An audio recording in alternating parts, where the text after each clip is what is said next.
Okay, I think we'll get started. Okay, so thanks everyone for joining. Just before we start, a little bit of housekeeping. As usual, we record these sessions and we'll be putting them on the YouTube channel shortly after we finish. If everyone could keep their microphones and cameras off during the talk so that we can focus on the presentation, that'd be brilliant. We will be accepting questions, but through the chat. It's just easier to coordinate them. So if you have anything as we go along, just please put them in there. Okay, so let's start. So welcome. I'm Stephen Haben, and I'm a senior AI consultant at the Energy Systems Catapult. And thanks for joining us for these Value in Energy energy data seminars, where we try and show where data and digital supports the energy sector. So I'm very pleased to introduce our speakers from Ento today. This is Henrik Brink and Benedetto Grilloni, who are talking about AI native approaches for speed and scale of energy optimization in building portfolios. So I'll do a quick bio of each of them and then they can take it away. So Henrik is CEO and founder of Ento, a startup aiming to increase the speed and scale of energy optimization, which is the talk today. And previously co-founded Wise.io, a Silicon Valley machine learning startup, which was acquired by General Electric in 2016. His background is in machine learning in time series astronomy at UC Berkeley. Benedetto is the lead AI engineer at Ento, and he holds a PhD for machine learning applied in measurement and verification for energy savings. And at Ento, he's developing a range of AI-driven modules which look at things like anomaly detection and root cause analysis. So I'm very happy they're joining us today. Please take it away. Yeah, thank you. Thank you, Stephen, for the kind introduction. Thanks a lot for the invitation here. As you'll hear, we're quite excited about the topic of your series here, and we'll try to share some of our perspective on how you can use data and some of these new technologies to really help on the energy transition. So the first thing I want to really share is what I think should be the main takeaway for all of you today. And that is, before we get to all the details, you should take away this fact, and that is your existing data can unlock a lot of savings, probably more than you realize, and that is without any really large investments. So this is really important, and of course we'll try to get into as many of the details as possible. Please feel free to ask questions in the chat. As Stephen said, we'll be happy to engage after the presentation. So a little background first of why we're doing this. So really what we're seeing in this space is that the emissions from energy use in buildings is one of the big components of emissions, and it's still rising.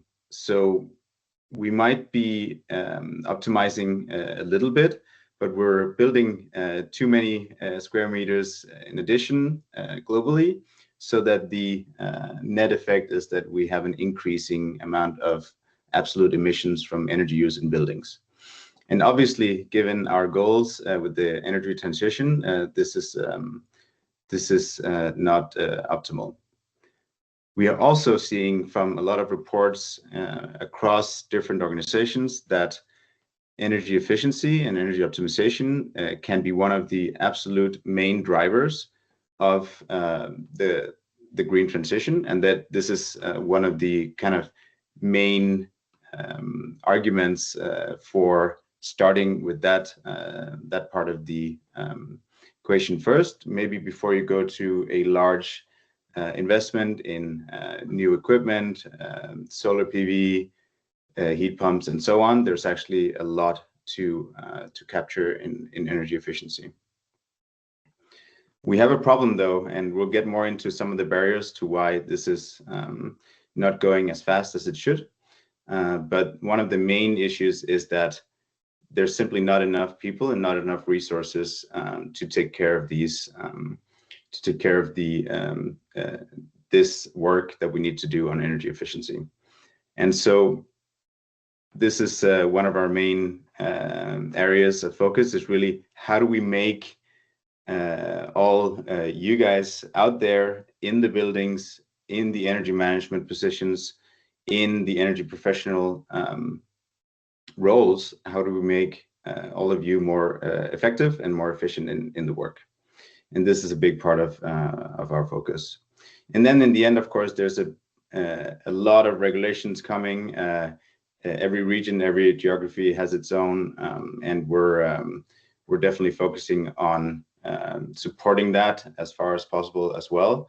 And of course, a lot of that is also about energy efficiency. So a lot of good things there that we can use. So what are the main barriers to this and to these efforts? We've identified these 4 main barriers. First of all, you need to have and collect data, and this can be a big effort depending on where you are, what supplier you have, and so on. And this is really important to unlock getting access to data and collecting it and getting it into a standard format and really be able to work with it. Then when you have that, you also need to use it to actually get something out of your data.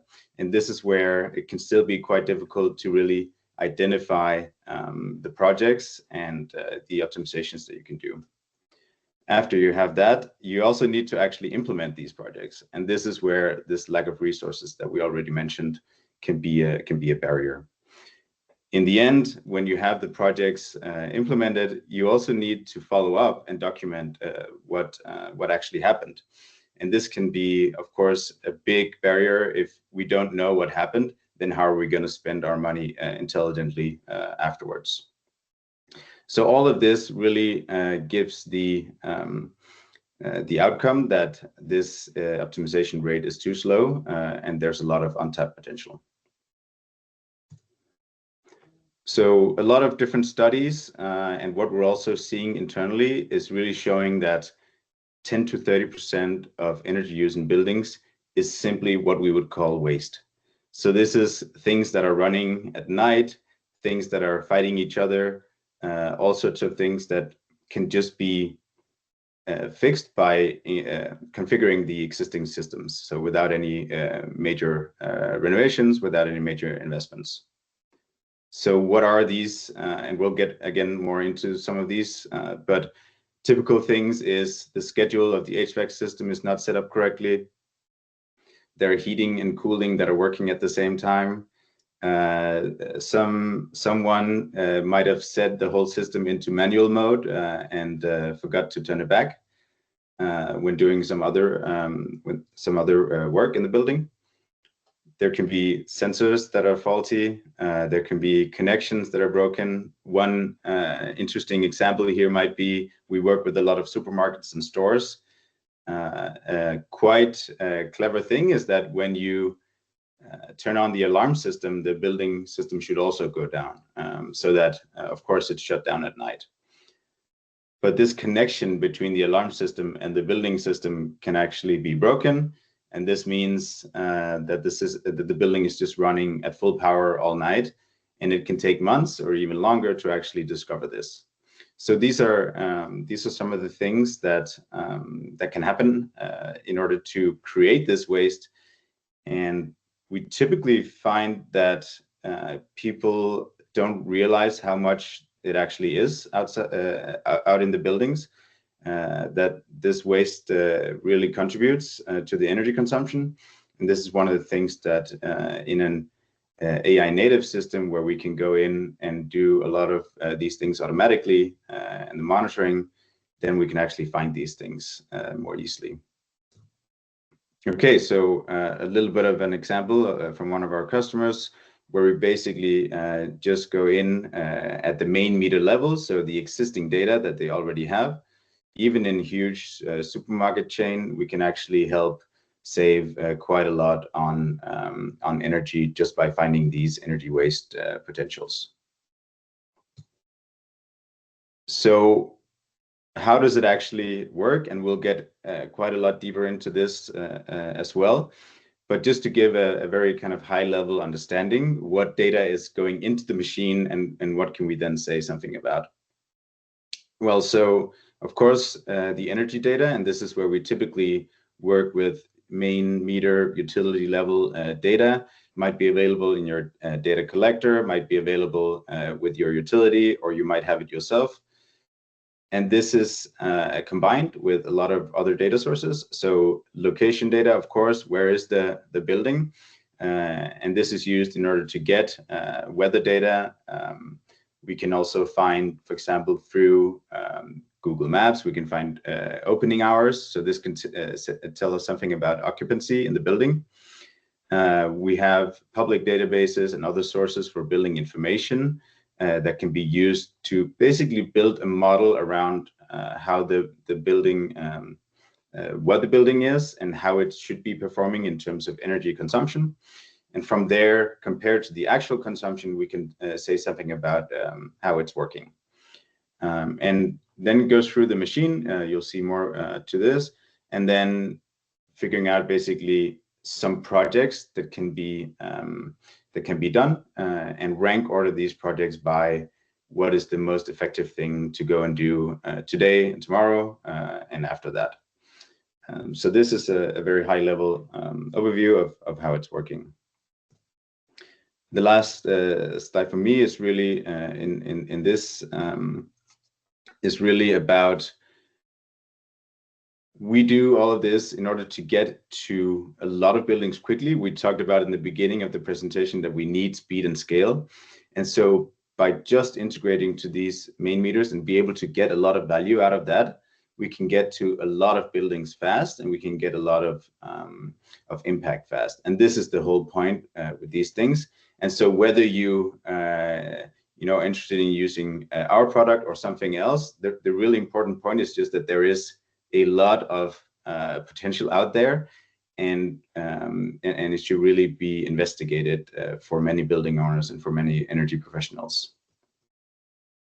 Okay, and with that, I'll hand it over to Benedetto for the next section.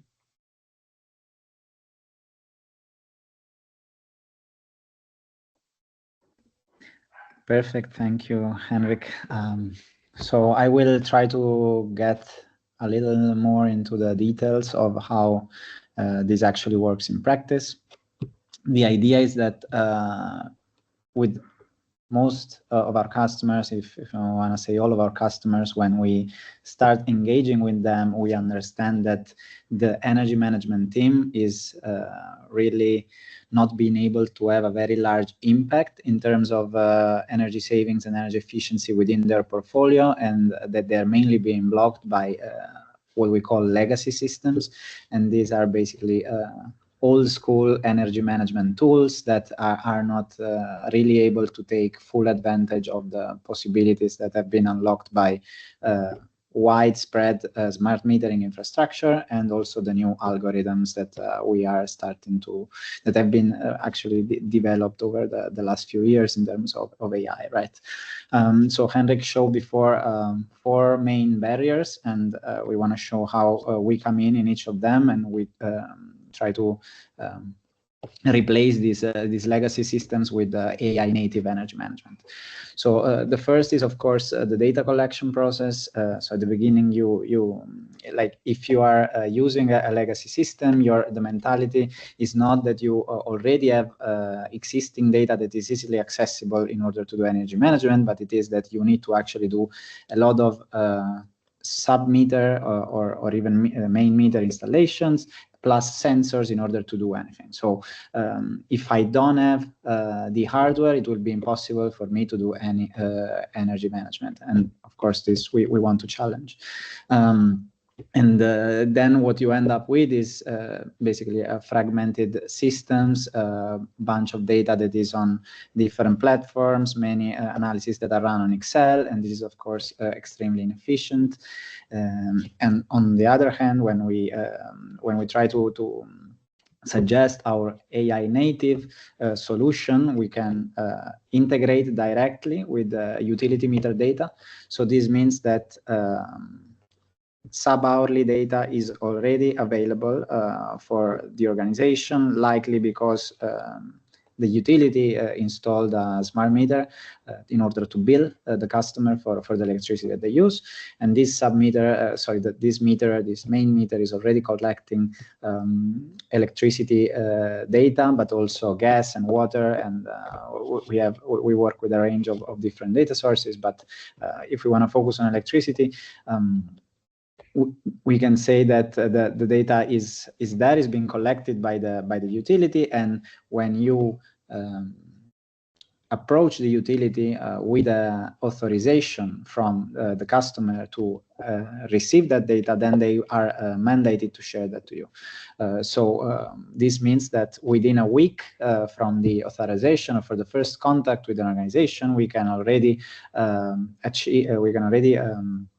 connect to the utility data and receive a whole portfolio in basically a few hours. While in these legacy systems, you typically take months in order to integrate individual assets, because it is a very long process to integrate to BMS, to building management systems, to sensors, etc.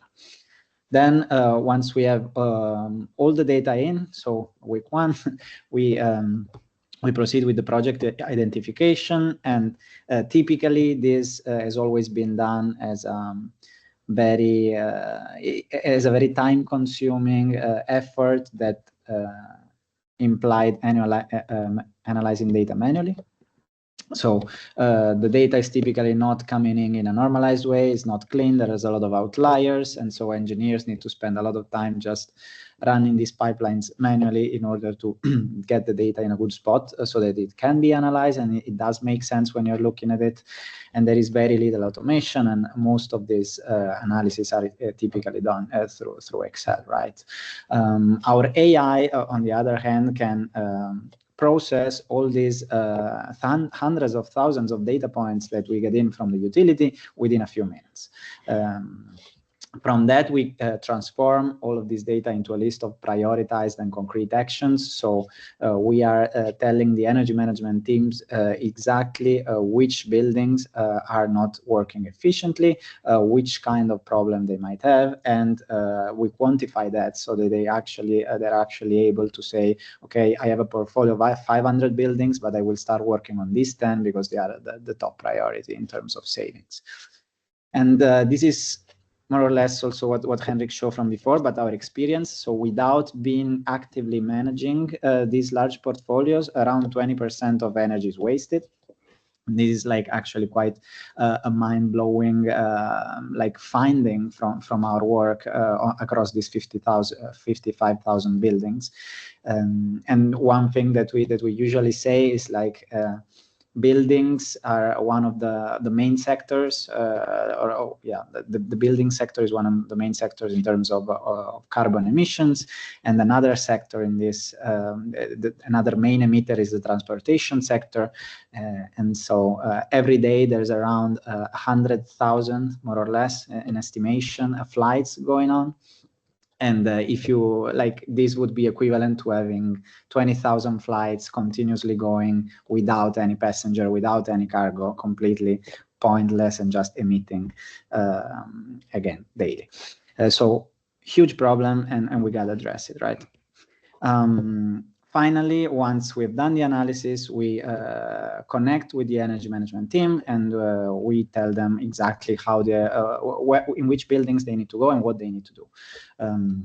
Historically, this would be really hard because with these legacy systems, you typically get alerts that are mostly noise, because they are typically done on a threshold of consumption, and there can be hundreds of reasons why you momentarily cross a threshold of consumption, and so that's why we build instead alerts that are based on machine learning models, so that we can understand the consumption of the building and only trigger an alert when the increase is actually unexplained, right? So again, alerts that are actually noise.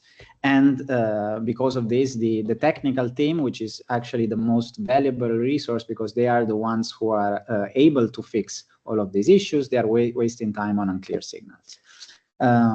On the other hand, our AI native solution is basically giving superpowers to energy managers, so that they don't need to wait for extra staff, extra resources, more sensor installation or more submetering in order to do the energy management. And we can actually point you directly to the most likely issue with the suggested investigation steps, so that you skip all of the manual investigation phase. Finally, the last phase is the measurement and verification, and I mean, I'm really passionate about it. As Steven said, I did a PhD specifically in the application of machine learning for MMV, and I think it's really important because we really need to know which projects are working and which projects are not working in order to keep investing in the things that work, right? And with these legacy systems, again, this is a very difficult manual process, typically done with monthly billing data. In today's world, you cannot use monthly billing data, I think, for anything, because distributed energy resources have introduced high volatility in electricity prices and in emissions as well. So this means that saving a kilowatt hour in the middle of the day is very different from saving a kilowatt hour during the evening or during the night. So we really need to know if there are savings, when they are happening. And finally, with these limited verifications, then it's really impossible to distinguish what is working and what is not when you have like tens or hundreds of projects done in an individual portfolio.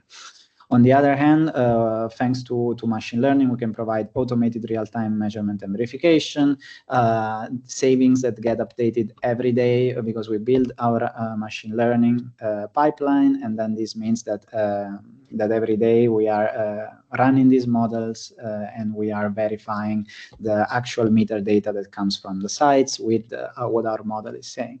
These are the dynamic baselines that are continuously adjusted to take into account what is going on within the buildings.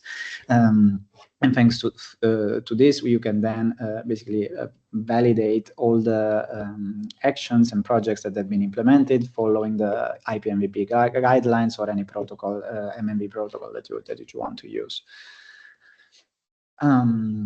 So if we're now going to go a little bit more concretely, so it doesn't all sound so abstract. So I'm going to show you what a typical workflow would look like in a concrete case.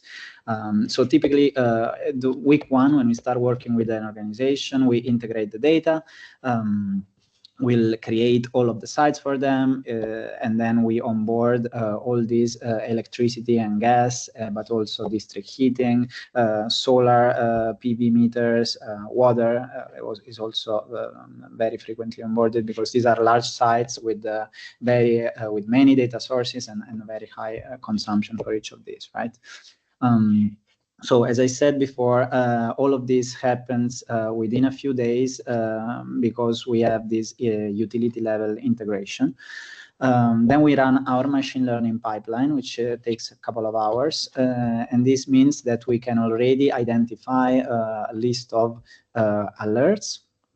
Alerts are problems that are arising like right now in the last few weeks, and then we can prioritize. Also, we can identify problems that have been like ongoing for quite a long time and that need attention from the energy management team. So we typically have a meeting with the energy management team. Again, this solution that we are building is not made and is not able to replace anyone. This is made to empower energy managers to have a way higher impact. So this means that, okay, we have the results, it's on the platform, but we actually need to meet with the energy management team, and we need to go through all of this because these are real sites, real buildings, and the energy management team has the knowledge about what is going on there. We present the results, we select what are the best potentials. So for example, in this case, you can see that over the this is probably more than or probably around 1 year before, there was an increase in this case of base load, so minimum night consumption, and this is causing like 100,000 euros extra consumption per year. And then you can also see how the base load level moved from being 60 kilowatts, which is like in the good range of supermarkets, to 77, which is again like not great, right? Then we start investigating. We launch our root cause analysis, which comes up with the most likely problems based on what we know about the building, what we see from the time series, and also our general knowledge from working with 55,000 buildings in across Europe. So we know how, we know quite well, maybe better than anyone else right now, how a typical supermarket works, how a typical office works, how a typical kindergarten works. And so we can come up with these very likely causes. Again, this is not 100% exact. We do not have sub-meters in the sites. So we cannot tell exactly which component is not functioning, but we can give a direction. And the power of this is, again, that is run on main meter data. It can be done really quickly. And then it gives an idea to the energy management team of what is the first things that they need to investigate. And then again, the last step is verifying the savings. So if some of you are familiar with measurement and verification, this is a typical what you would typically do with this IPMVP protocol. So you train your model on the baseline data, which is where the building was functioning in its previous state, and then you do something. In this case, fixed a chiller set point, very typical in supermarket chains. Chillers that are supposed to work at the refrigeration temperatures, so 7 degrees or below 10 degrees, but then are actually for some reason working at freezing temperatures, so -20. And then by just changing like one set point, you can get incredible savings. And it's surprisingly difficult to find out these things, just because usually it's like energy management team, less than 10 people for 500 stores. If you had like a 1-on-1 ratio, it would be really easy to have everything under control. But once you have like a very small team for a very large portfolio, it's really difficult to be on top of everything if you don't have a system like this that really keeps everyone continuously updated on what is going on, both in terms of anomalies, but also in terms of monitoring of the projects that have been implemented and their results. And so this is my last slide here. I think what is really powerful here is that the ROI of this is incredible.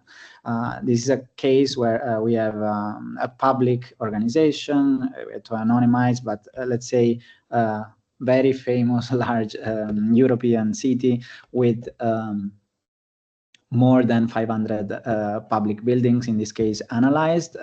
Well, even more in general, in this case, we have meters for 500. And by just fixing 7 of these sites, they could get a cost savings of 200,000 euros, which would already pay for the entire annual subscription that we ask for the product. So it's incredible ROI. They just do 7 projects and they get back what they invested, and then from that it's basically getting all money that they can reinvest in more energy efficiency projects. And in this case, like both for retail and for public, this is incredibly valuable. In the public sector case, this taxpayers' money. So we are wasting like millions of euros on taxpayers' money, and we can save them so that we can then finance more energy efficiency. And in the retail case, the margins that these organizations run on are so thin that saving even 5% on electricity or on energy in general is like an incredible win for the whole organization. So like really, I think like these kind of solutions, again, it doesn't have to be our product, but a product that is able to do this is like really a no-brainer for all of these large energy intensive organizations. And yeah, I'm gonna hand it back to Henrik for the final section. Thank you. Yeah. So just a quick recap from my side, and I can also already see there's a bunch of questions. We want to leave good time to get through them. So a quick recap here. What you can really gain from working with technology like this, with systems like these, are you can actually get started tomorrow. We see way too many. Every day we have examples that we talk to where they've been working on the perfect energy management system for a year or a year and a half and integrating data. And this is really standing in the way of actually getting savings in the books. So get started quickly would be our primary recommendation. Then, of course, the good thing about getting data in, and you can actually see it on your own buildings without a huge integration effort, is that you're able to see the value that is available without investing a lot of money up front. Then we have we have a lot of good examples of where it makes a lot of sense to invest in these energy waste potentials before doing more traditional energy efficiency retrofits. And of course, this is everything that we've outlined about all this waste being present and easy to remove, or relatively easy at least. So typically what we say is it's there, even if you think it's not. It doesn't require a lot of investments. The ROI is short. If you just have to go and change one set point to get a lot of savings, then of course that is not a big expense. We have an ability to start doing more long-term planning, but that requires a good baseline, which we can get from starting by eliminating waste. And then, of course, we want to do the larger projects as well, but we can start financing them with the savings that we're getting from the easy projects. And then, of course, in the end, we also see way too much kind of not documenting what has happened, and that leads to bad decisions in the future. So highly recommend to also consider that. That's it for us for now. Happy to take any of the questions here. Feel free to follow us and contact us with questions as well. But thanks a lot for listening. Brilliant. Thank you very much. That was really interesting. And we'll be sharing this later anyway, the recording and the slides, as been asked in the chat. There's quite a lot of questions, but we've got a bit of time, so hopefully we can get through them all. I'll read them out, and if you want to, one of you take them. I'll start with Raphael because I have a follow-up to this. It's quite interesting. He's talking about the what energy efficiency measures can be identified based on typical existing data, such as utilities, weather, location, etc., but no sub-metering, for instance. So I think this is kind of a common question about what can you do with the minimum, and then I guess the value that you get from adding on additional metering. Yeah, so there's actually quite a lot of things, and more than you would expect, that could be seen out of the main meter data without implementing sub-meters. I actually included so this is a good first question. Included a appendix slide here. So this is looking a little bit behind the scenes, so to how our models are actually working. And this is actually an example from a supermarket that was also part of the presentation here. And what you see here, and there's a few things to explain. As I said, it's a little bit more technical, but what we have in the x-axis is basically the outside temperature in degrees Celsius. And what we have on the y-axis is the effect that this changes in temperature is having on the energy consumption. Okay, so it's basically kilowatt hours. So what we can see from this, and I should say this is extracted from our model, so it's basically what our model uses to understand each of the components of the building. And so there's a lot of kind of technicalities behind it. But what we get from this is an understanding, and this is based on just main meter data and then the temperature and a bunch of other variables that are then kind of disaggregated from each other. What we can see here is that until around 14 degrees Celsius, there's a slight increase in energy consumption as it gets warmer. And this is and this can be explained by having process cooling in the building. So this is where you'd expect, even though the temperature of the refrigerators are the same all the time, and that they're not as affected in the air by the air in the building, then it'll still be affected as temperature increases. What we then see is at some point around 14 degrees, there's a clear change, right? And so this is a very clear detection of the set point that is in the building. So this is kind of an X-ray into how the building management system is set up.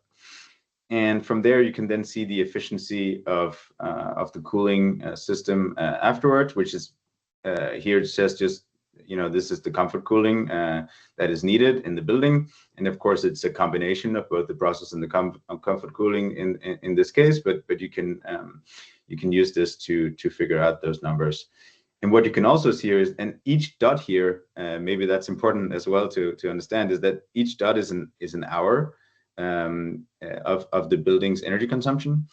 And that means we can also compare later periods, like the black one is the current period in this building, to previous periods, like the gray ones, the blue one is the previous one, and so on. So you can see also changes in these settings with time. And this is obviously useful when you want to understand, do we have a situation now that requires changes? Should we set up the system different ways? You can also see the schedule. So each hour means that you can also see if the process cooling is typically not on the schedule, and then you can see a higher spread on the comfort cooling is because it is also on the schedule, and you can actually also extract that particular schedule from here. So a lot of things that can just be done on manually. I think that's the point. And I think a lot of people are surprised at this point what you can actually do with that. So hope that helps.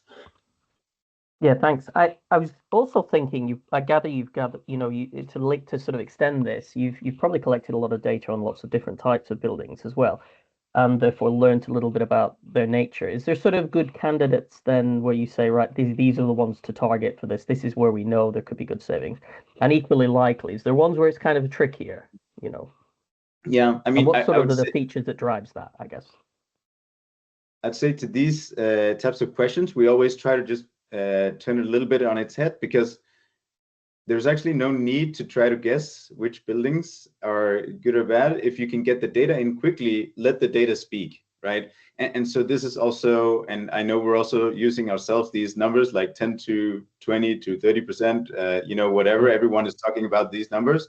What really matters is that you get the data in, you can see it on your own buildings, and then maybe, it's only going to be 5% for you. But that's great, and then you should keep track on that, right? And so that also applies to which type, right? We've seen buildings that banks, for example, don't have any refrigerators, but are able to save as much as a big supermarket if they're not running in the right way. So that's the kind of non-answer to that. But maybe also another view on this might be that whenever we have high energy intensity, so in this case, for example, the best case might be supermarket chains, because of food processing, they have very high energy intensity in terms of energy consumption per square meter, but also very high number of buildings in a portfolio. And this it turns into not the fact that a supermarket is a typical place where it's better to go and do energy efficiency, but since we are talking about a portfolio with many buildings, so difficult for the energy management team to be on top of everything, and at the same time very high energy intensity for each of these buildings, it is very likely that in these organizations is where a lot of energy waste hides. So it's not because a supermarket has anything special in itself, but it's just again how the organization works, and the fact that they are very energy intensive usually means that when we talk to these organizations is where we get the highest potential savings, right? Brilliant. Thank you. Very useful. Sam asks about, does the ease of getting access to data to utilities via letter of authorization and APIs vary by utility? So how consistency across them, I guess. Is it, in the UK, for instance, quite consistent? Yeah, it's a great question, because it can be quite difficult to hunt down this data. But then when you understand the different levels of data access and who sits on the data, it can be easy for all the next ones that come, right? So the initial setup can be a little bit more difficult. But what we've seen is that it's typically possible. So there is someone that has the data, and it is available, and it is collected, and that's the most important part. Then some data collectors, some providers can be more easy to work with, or more willing to share, or have a different take. But in the end, it's typically seen as the energy users' data in the end, and that means it should be possible to share. And what we found is that this is getting, first of all, easier and easier, but it's certainly possible to have good coverage at this point. And Brilliant, maybe thank also, you. because I saw the question later on, that it applies as well to gas data. So just to take that up front, we cover all the major energy types, and it works a lot in the same ways. Of course, it can be even more clear. Like a gas meter is almost like a sub meter, because it only covers heating, and then what you might want to do is understand how much is for hot water, how much is for space heating, and so on. And those are things that the models can also do. So it's kind of tailor-made for those, but any of the energy types are possible to analyze. It also goes for solar PV systems where it's already installed. It's quite clear from, even if there's no sub-meter on the solar PV system, we can estimate quite well the production coming from them, and even see the changes to the same extent as we're showing here on systems like that. And that means discover, for example, when inverters fail, without you having to have super precise sub-metering on those parts. And that's actually a lot of projects and a lot of savings there as well, that are also going unnoticed for quite a while.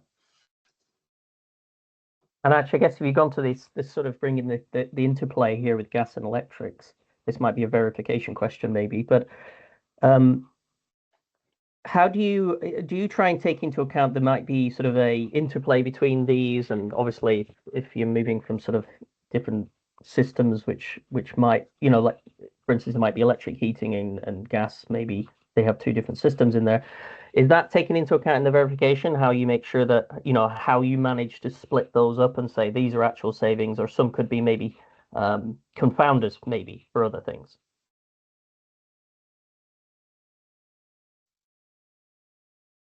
Yeah. So are we talking about MMB here, like a verification of a project that's been implemented, or is it at we call it advisor phase, where we actually detect the inefficiencies? I think it would be both. I could imagine both, really, where you have to. But I'd be interested in sort of, obviously these things might interplay. Solar obviously takes a chunk of the demand away at certain times, and obviously there's that component to manage. But I guess more generally, how do we split these components? Right. So typically, what we see is that there is a certain relationship of our models detect a certain relationship for the electricity consumption and for the gas consumption with weather variables. So that would be temperature, that would be solar radiation, right? So then thanks to this, we are quickly able to identify if, for example, there is also electric heating in a site, or there is only, for example, gas heating. This will make means that we can provide relevant suggestions there. So we will not suggest that there is a problem with a heat pump if we detect that there is no correlation between outdoor temperature and electricity consumption, right? So even though like we might have or not have the gas data, but we know that if there is no correlation between outdoor weather and electricity, then there is probably not a heating system there.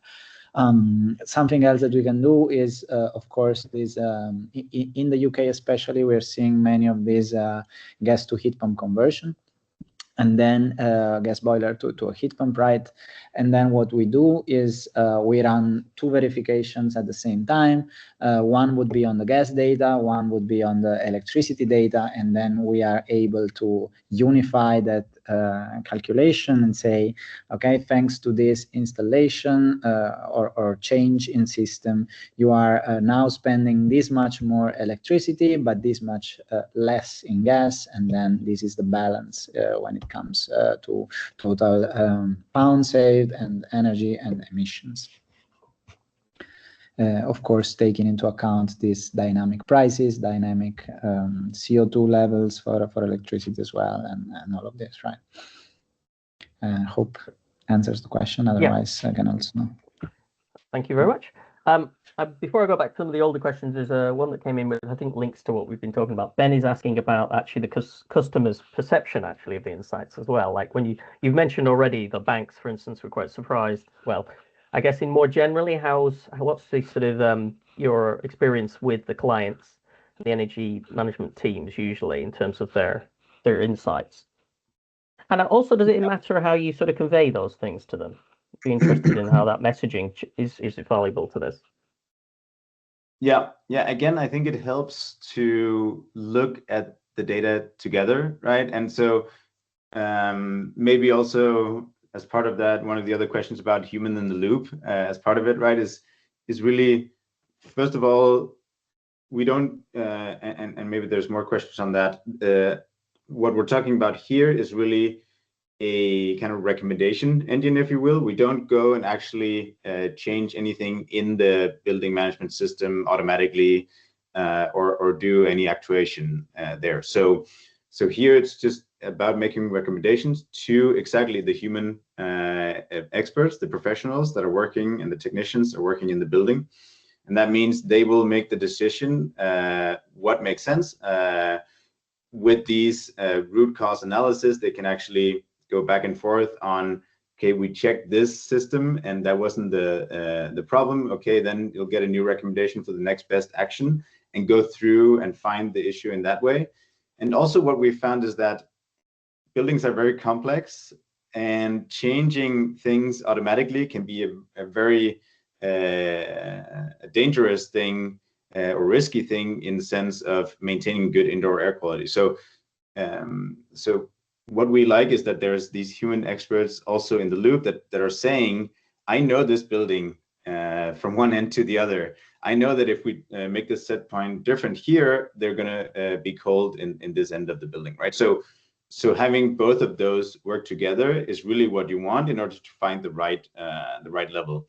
And typically, you find that this setup can get you to most of the savings that are possible in these buildings. And of course, then there can be kind of AI automated actuation of different set points, every minute and so on. The problem is it's extremely expensive and difficult to set that up so that it always will work and is not very risky. And that means getting 90% of the savings by just making a change is probably better than spending 6 months and then getting the last 10%, right? So that's kind of the approach here. And maybe into, I'm not sure I know or I understand the customer perception here, but I think the question is around how to measure the savings and how to perceive those, and just really we try to show as much as possible. So first of all, we follow kind of an international IPMVP standard. So it's a well-described standard that everyone should, or there are of course multiple standards, but it's one standard that you can use to be quite certain about the approach that is taken. Then from there, there's a lot of trust also going on in showing the data. Here we can see how does our model actually understand the consumption and what does it think are happening. And there's a lot of these measurement verification projects are fully automated, but there's also a kind of audit step in that, where if you want a very precise measure there, you have to go and check, okay, does it look like everything is understood correctly? And then you can change the settings there as well if needed. So there's this big issue of counterfactuals then essentially here, trying to understand what happened when you don't know, you can't measure it, obviously. Exactly, and it's really about trying to show as much as possible how the system understands it, so that you can inspect, you can disagree, and do something else, or edit the project. Yeah. Thank you very much. You've already mentioned about the you don't do the actuation, but I'd be interested in your thoughts on the sort of interplay between sort of the efficiency that you produce here and how that then feeds into sort of more flexibility, I guess, based things. So they kind of have two core components almost, aren't they? But is it more that you find that once actually the flexibility is based on the inefficiencies in that building, therefore what flexibility you have, or is this sort of, are they both sort of building on each other? Have you kind of, I guess, in your work, is there an interplay you sort of observe, or what are your thoughts in this area? When you say flexibility, is that around also participating in grid markets and so on? So like refrigerators, have often been used in sort of, in demand side response type things. Is there sort of approaches you take when they have maybe these services as well that you have to take into account? Yeah, I would. So we don't do the flexibility part. There's a bunch of good companies that help there. Typically, there can be a little bit of a clash, because if you have a very tightly running system that is very efficient, you might have less flexibility, as you allude to, and that is certainly something to take into account. What you can of course do is you can always regulate increased consumption. So if you have a ventilation system that is shut down, or you have freezers, then you can drop the temperature there, or increase consumption is something you can do. And then of course doing that for a short amount of time will not trigger a system like ours to give an alert, because it'll be over quite quickly. So in those types of situations, that there's no real clash. Of course, if you want to regulate the other way, we hope that you're not running your ventilation system 100% all the time in order to be able to do that. I definitely think what we've seen in terms of business case is that there's a lot more savings to be had by being efficient than there is profits from flexibility participation. So in most cases they play well together, and then there are a few things that you need to understand. But I also think it's a matter of making the choice upfront and saying, we want to be at a good performance and not waste energy, and from there we can take the additional gains that can be had in the flexible markets. Great, thank you. I'll just try and get to the last couple of questions maybe that popped in here.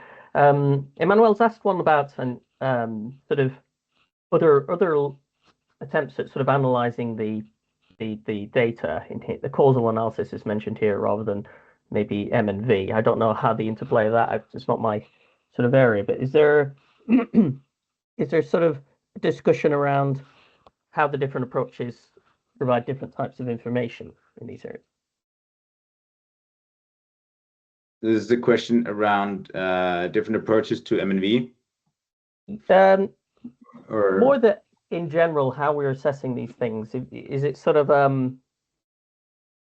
do you find that the different approaches have to be quite tailored to what you're doing, or is there sort of a wider, that these approaches are all dependent on the data you've got, really?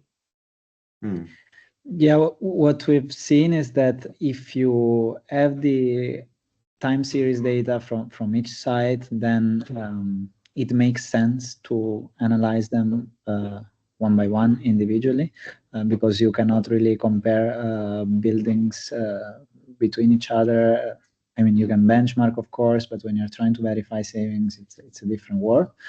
But what we do is, for example, one of the typical automated analysis that we run is what we call performance verifications. So we try to see for a whole portfolio how it is operating in the current year compared to the previous year. So we train a model on the full, for example, 2024 in this case, and then we are in this case modeling the consumption of the whole portfolio as if it was 2024, right? As it operated last year. Then from that, we run these hundreds of baselines, right, into 2025, and we are able to see every day how each building is performing compared to what they, like the counterfactual, right? So what they would consume today if they kept in the state of 2024.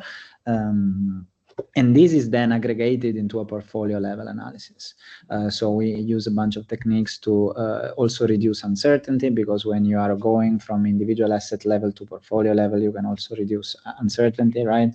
And we also analyze like the distribution of the savings, which is really interesting. So usually in a portfolio, you will have like some you will kind of have a bell curve in the end. So some buildings that are like, it will cluster around the average savings for the whole portfolio, and then you will have some top performance and some that are performing worse. And then again, like, interesting for the energy managers to see this bell curve and first of all know like how the whole energy management effort within the organization is going, and then also going to see, okay, what happened in top performance and what's going on in the ones that are actually lacking behind. I think an interesting feature here is this sort of hierarchy as well, really. Look at the portfolio and the building level. I think produces some really interesting features. I guess we best wrap up. This has been brilliant. I've really enjoyed this. There's a couple more questions in the chat. Perhaps you can follow up offline. But it's been a pleasure having you and hearing all about your solutions and some of these brilliant results. So I want to thank you very much. We'll also be sharing everything after, so please keep an eye out for that, and please get in contact with Henrik and Benedetto because they're keen to hear from you. So yeah, thanks very much. Thank you, Stephen. Thank you, and thanks everyone for joining.